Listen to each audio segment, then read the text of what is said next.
Pour rappel, la coopération entre Montreuil et Cottbus, initiée sous la forme d'un jumelage, remonte à 1959.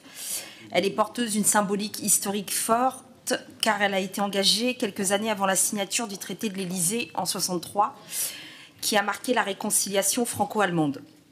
C'est par ailleurs un des tout premiers jumelages entre la France et l'Allemagne depuis la fin de la Seconde Guerre mondiale.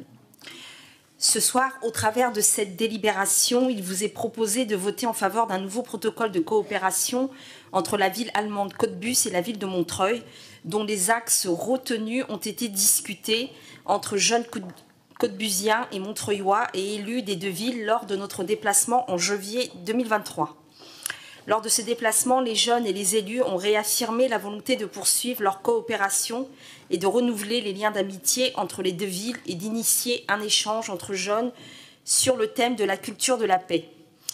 Cette mission a donc permis aux jeunes montreuillois de bénéficier d'une expérience de mobilité en Europe, qui plus est sur un territoire de coopération de la ville, et également de faire partie d'une rencontre interculturelle avec d'autres jeunes souhaitant également s'engager au niveau européen autour des sujets de la démocratie afin de promouvoir les libertés fondamentales, les valeurs de l'Europe et la solidarité entre les peuples.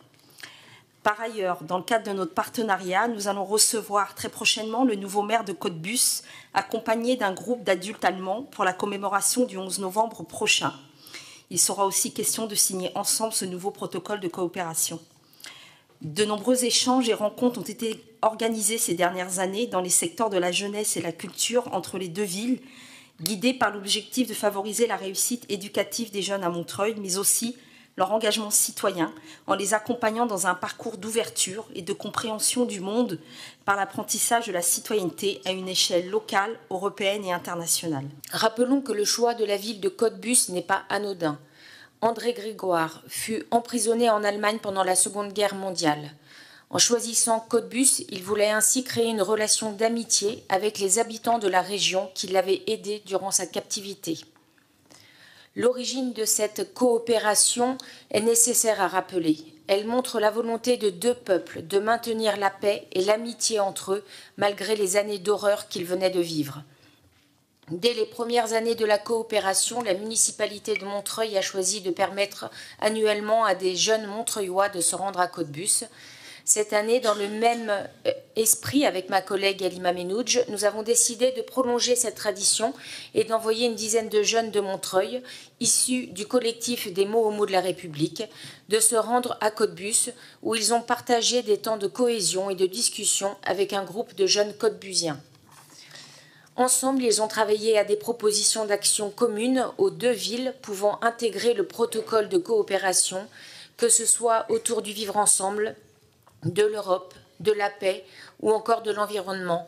Les jeunes sont une richesse et apportent à la réflexion commune. Évidemment, vote favorable à cette délibération. C'est un jumelage qui a été très symbolique et qui garde finalement une symbolique évidente.